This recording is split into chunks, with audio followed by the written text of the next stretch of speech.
à vista! Com certeza, foi esse o grito que Tomé de Souza escutou quando chegou aqui, no dia 29 de março de 1549, para fundar a cidade do Salvador. A perda da memória cultural é uma das doenças mais graves que consomem o povo brasileiro. Para comemorar o aniversário da cidade, está no ar Acerte no Álvaro, um programa que nunca se esquece de você. No próximo bloco, depois dos comerciais, Salvador, ontem e hoje. Paisagens e problemas de uma cidade que resiste a tudo, inclusive ao tempo. Entrevistas e depoimentos revelam o corpo e a alma da cidade. Será que Salvador tem jeito? Tem muito jeito. É preciso ter visão, mas tem jeito sim. Confira, daqui a pouco.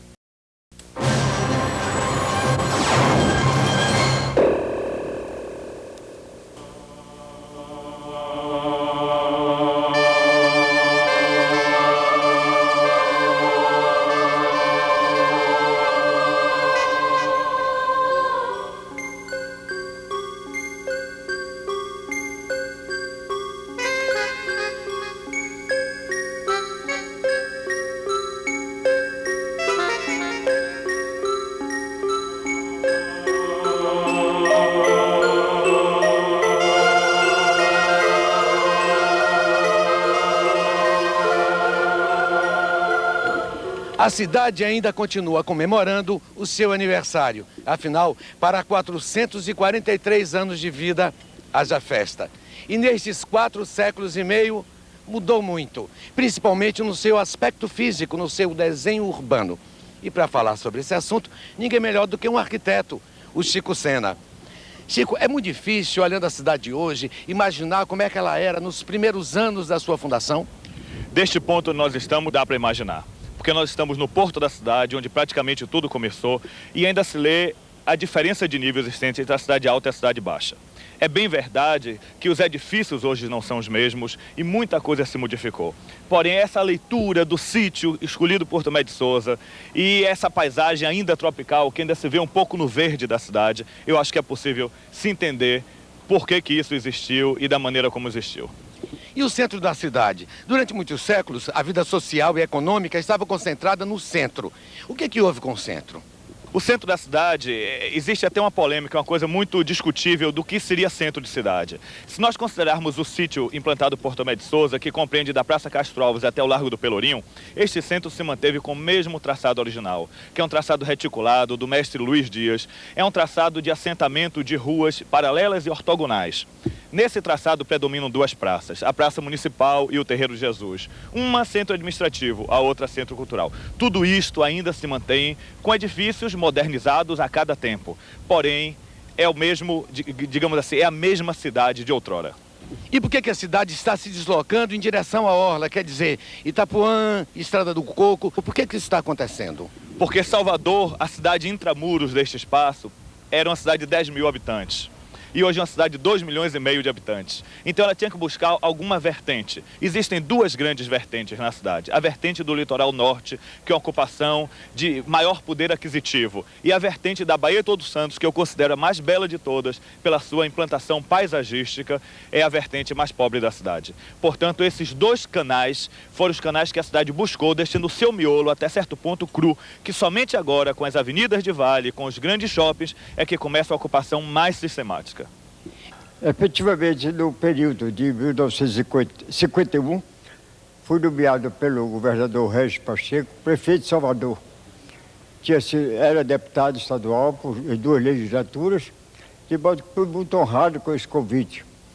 E trazia minha experiência da leste brasileira ao lado do Lauro de Freitas, de modo que aceitei o cargo, sabendo que seria espinhoso. Mas a verdade é que, logo no meu programa administrativo, eu estabeleci como programa inicial a abertura de um túnel de ligação da cidade alta à cidade baixa, o que era esperado há 400 anos. E isso constituiu o programa da minha administração e que levei a efeito sem tomar empréstimo, só com as rendas da prefeitura.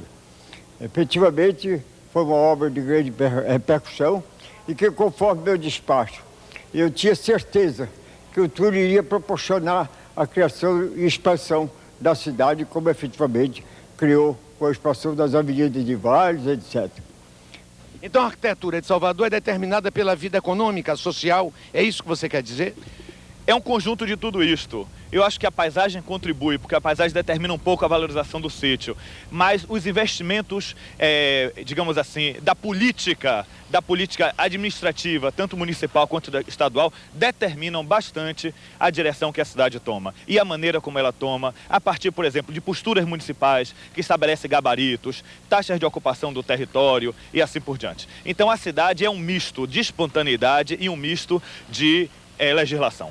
E Salvador tem jeito, eu digo assim, a nível operacional, essas ruas estreitas, o aumento da população crescente a cada ano, com os residentes e os turistas, Salvador tem jeito? Tem jeito e sempre terá jeito se houver uma política adequada. Salvador tem que ser encarada como uma cidade dinâmica, como uma cidade moderna e com um grande passado. Salvador tem um centro histórico com ruas estreitas, de uma população praticamente fixa. E tem a grande expansão urbana dos vales, da velocidade dos automóveis. Então ela tem que ser tratada diferentemente. Ou seja, um sistema de transporte coletivo adequado para cada região da cidade e para cada volume de população que utiliza os seus serviços. Do seu ponto de vista, Salvador, mais velha, está mais bonita ou ficou mais feia? Salvador está feia na sua parte antiga pelo descaso, porque Salvador tem um centro histórico muito grande para a quantidade de investimentos que foram aplicados até então. Então ela está feia porque ela está suja, ela está mal cuidada, ela está arruinada em grande parte. Mas ela está bonita porque, apesar de tudo, ela tem um grande potencial, um grande patrimônio e ainda sobrevive, apesar dessa pobreza, apesar desse descaso, com uma certa dignidade.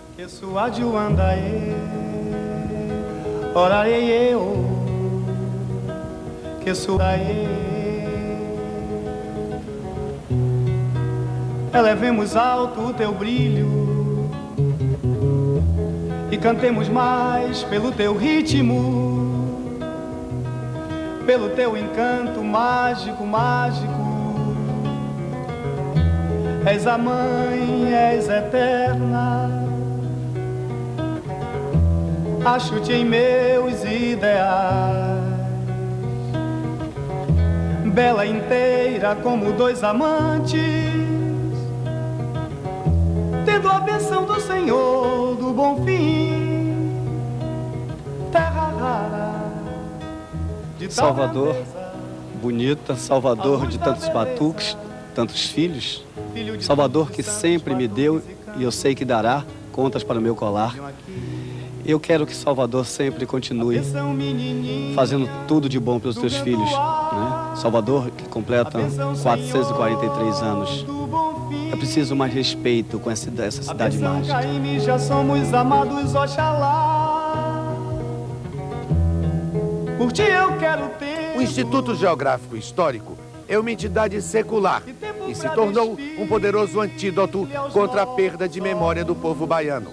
No seu valioso acervo, documentos e obras de arte registram a história da Bahia, que se confunde com o nascimento da nação brasileira. Este prédio, com ambientes requintados, é um local onde o passado permanece vivo, fornecendo informações indispensáveis para a compreensão da nossa realidade, explicando o presente e preparando o futuro. Passado 443 anos, todos nós brasileiros, todos nós baianos, estamos felizes, alegres, porque essa cidade evoluiu. Desde quando, no regimento de Almerim, em Portugal, foi despachado Tomé de Souza para aqui fundar esta cidade, o que se deu a 29 de março de 1549, que ela, inicialmente, cidade de casa de palha, começando na Vila do Pereira, na povoação do Pereira na Graça, estendendo-se até o Pelourinho, essa cidade vem se desenvolvendo de uma maneira extraordinária e hoje é uma metrópole que conta com mais de 2 milhões de habitantes e com os problemas naturais que sempre existem em todas as cidades grandes, hoje é uma cidade grande, ela, com tudo isso, é realmente uma cidade acolhedora, em grande parte muito parecida com Lisboa, mantém, portanto, assim, digamos, um traço de união muito grande com a metrópole, com a pátria-mãe, que é Portugal, e é uma cidade tradicional, a primeira capital brasileira durante quase 200 anos, que mantém realmente um prestígio enorme nacional, hoje na República, como sempre manteve quando província no tempo do Império. Ó mar salgado, quanto do teu sal são lágrimas de Portugal. Esses versos do poeta Fernando Pessoa bem descrevem a epopeia atlântica dos nossos antepassados portugueses, quando, entre perigos e guerras esforçados, entre nós edificaram um novo reino. E para falar sobre este encontro entre dois continentes, duas culturas, ninguém mais adequado que o cônsul de Portugal, Alberto Pinto Gonçalves. Alberto, como é que você analisa, como é que você avalia este encontro, este casamento entre Portugal e Brasil, Lisboa e Bahia? Bom, sem dúvida nenhuma que foi o lançamento, a fundação de uma nova civilização num continente até então desconhecido, e parece que foi bem escolhido o lugar em que não só os portugueses chegaram, como em que se fixaram e lançaram as bases daquilo que viria a ser não só a Bahia, como depois o Brasil. A cidade da Bahia, como nessa altura era chamada, não é? Foi, não podemos esquecê-lo, a capital, a primeira capital até ao século XVIII. Ainda hoje é a terceira cidade do Brasil em importância e é, sem dúvida nenhuma, um centro cultural da maior pujança, da maior vitalidade e da maior importância para tudo quanto acontece neste país. O que você acha que nossos irmãos portugueses, nossos antepassados, nos deixaram de melhor? Bom, naturalmente, como português que sou, serei suspeito em dizer, mas há um estilo de vida, uma maneira de estar no mundo, uma fraternidade racial, uma descontração, uma falta de preconceitos sobre determinadas matérias, que aliás todos os estrangeiros reconhecem, que torna a Bahia, não só o Brasil, mas em particular a Bahia, que foi o berço do país, um lugar muito agradável, um lugar fascinante, um lugar com imensa história em termos de América, não é? 443 anos é muito tempo. Detentora de um património histórico notável, não é? Que está ali concentrado no centro histórico, em inúmeros monumentos que atestam como começou a civilização ao estilo europeu nesta parte no hemisfério sul. A seguir, depois dos comerciais, o pintor Santos Caldaferri confessa seu caso de amor pela cidade, que ainda provoca muita polêmica entre seus habitantes. E as bênçãos de Irmã Dulce, através de uma música inédita, comemorando o aniversário de Salvador.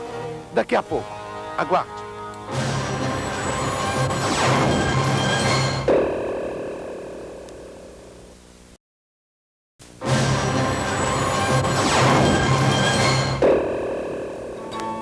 Há quase meio século, este artista vem registrando a alma da cidade, seu corpo e suas emoções. Pintor, desenhista, também cenógrafo de teatro, trabalhou com Martim Gonçalves, de cinema, trabalhou com Glauber Rocha, mas basicamente é um artista que registrou o íntimo, a vida íntima, os movimentos mais sensíveis e menos perceptíveis dessa cidade. Mas na sua obra, tudo isso é muito óbvio, é muito evidente. Santos Caldaferri tem a sua obra ligada à história dessa cidade. Como é que se deu esse encontro? Olha, esse encontro deu-se quando eu ainda era estudante da Escola de Belas Artes. Foi uma coisa muito interessante. Chegaram do Rio de Janeiro os estudantes da Escola de Belas Artes e eu fui escalado pela Escola de Belas Artes aqui para mostrar a cidade. Eu prontamente fui levar os cariocas para verem a cidade, mas o que eles queriam ver eram as igrejas, né? Era o casario, e eu fiquei intrigado em ver a igreja. Aí eles começaram a perguntar e indagar onde é que tinha barroco, coluna salomônica, capitel, eu não sabia nada daquilo. E foi uma vergonha incrível, eu não gosto de passar vergonha. Quando eles foram embora, a primeira coisa que eu fiz foi ser um turista na minha cidade. Comecei a indagar, comecei a perguntar, comecei a ler, enfim, percorri todas as igrejas com os livrinhos na mão. E aí começou aquele ato de amor. Mas isso foi uma coisa lenta, foi uma coisa bem estudada. E na hora de pintar, já foi uma coisa mais amadurecida, já foi uma coisa consciente, porque eu não reproduzi, eu sempre transfigurei, sempre interpretei. Aí eu pintei Nosso Mar, pintei o casario, frequentei candomblé, fiz coisas de religiosidade, fui ao interior. Enfim, aí começou não só o amor por esta cidade, como pela região. E hoje, quando eu vejo no jornal que roubaram um santo de um museu, quando eu vejo que queimou um prédio daqueles... Para mim é como se morresse um grande amigo, um parente meu. Eu entro em profunda depressão, porque eu amo realmente esta cidade. E a cidade, ontem e hoje? Ontem, quando você iniciou sua carreira, um adolescente. E hoje, um artista maduro, consagrado, reconhecido. Melhor ou pior? Olha, não é saudosismo não, mas na grande maioria dos aspectos, eu acho que no tempo passado era melhor. Quer dizer, era mais calmo, mais tranquilo, tinha mais segurança. Bom, mas hoje tem outras coisas, né? Tem os meios de comunicação, tem novas arquiteturas, enfim, tem todas essas coisas contemporâneas que são necessárias. Enfim, eu sou um artista contemporâneo, minha linguagem é uma linguagem contemporânea, então eu não posso viver do passado, né? Mas eu digo sempre que esta cidade é uma cidade tão bonita, tão fascinante, que ainda não conseguiram destruir, ainda não conseguiram. Tentam, mas ela é tão bonita que ainda não conseguiram. E eu acho que não vão conseguir. E Salvador tem jeito? Ah, eu acho que sim. Tem muita gente estudiosa, não quero citar porque posso me esquecer de um, mas tem muitos planos, se seguirem o que os técnicos estão fazendo, tem jeito. Claro que tem, é isso. Mas aqui tá Miguel. Uma esperança, resta uma esperança ainda. Rapaz... E sua mensagem de amor à cidade? Olha, a minha mensagem é que todos colaborem para que se preserve o passado e as coisas modernas sejam implantadas nos lugares adequados. Porque aí cada coisa no seu lugar fica ótimo, fica uma cidade moderna que tem a sua parte antiga preservada. Pelo aniversário da cidade de Salvador, o que eu gostaria de ver é seus monumentos sendo restaurados. É de vital importância, não só a história, mas a manutenção da própria memória do ser humano, a conservação do seu patrimônio artístico e cultural. Infelizmente, a cidade de Salvador está ameaçada com 80% do seu patrimônio tendendo a cair. E isso eu não quero para Salvador, não quero como baiano, não quero como cidadão soteropolitano. Quero sim ter um grande caso de amor com a cidade conservada, limpa e restaurada. Que a cidade de Salvador, crescendo, seja uma cidade em que todos nós nos sintamos felizes e realizados. Nestes 443 anos da cidade de Salvador, eu auguro a minha cidade, a minha Bahia, a minha cidade do Salvador, melhores dias, uma administração segura, correta e esta alegria contagiante, sempre permanente, sempre alegre, sempre festiva, que permaneça ao longo dos anos, porque a Bahia realmente tem magia que nenhuma outra terra tem. Amem sua cidade. Como tenho certeza você a ama, eu a amo também. Mas amar a cidade requer responsabilidade e conhecimento. Procure tirar o máximo da sua cultura, do seu povo, da sua história, da sua beleza, de todas as riquezas que ela possui, no sentido de usufruir um dos recantos que eu considero de paisagem tropical mais encantadores do mundo e de população mais feliz pela espontaneidade, pela riqueza cultural, pelo folclore, por toda essa beleza que sempre possuiu. A mensagem que eu acho melhor é aquela que nós podemos tirar da grande lição que a irmã Dulce deixou da sua vida. Pelo seu amor a Jesus Cristo, firmado na sua fé em Jesus como Filho de Deus, ela então colocou a sua vida em disponibilidade a serviço do próximo e, sobretudo, vivendo na honestidade, na fidelidade à sua própria vocação humana de mulher, cristã e, sobretudo, de uma dedicação ao povo.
maneira de encerrar este programa, que é uma homenagem à Fundação de Salvador, é com uma oração.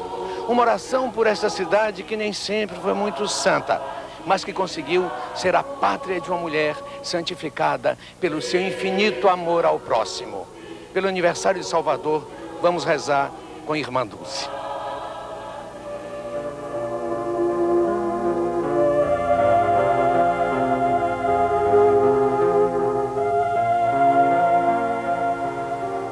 Ave Maria, cheia de graça, o Senhor é convosco. Bendita sois vós entre as mulheres, e bendito é o fruto do vosso ventre, Jesus. Santa Maria, Mãe de Deus, rogai por nós, vossos filhos, agora e na hora da nossa morte. Amém.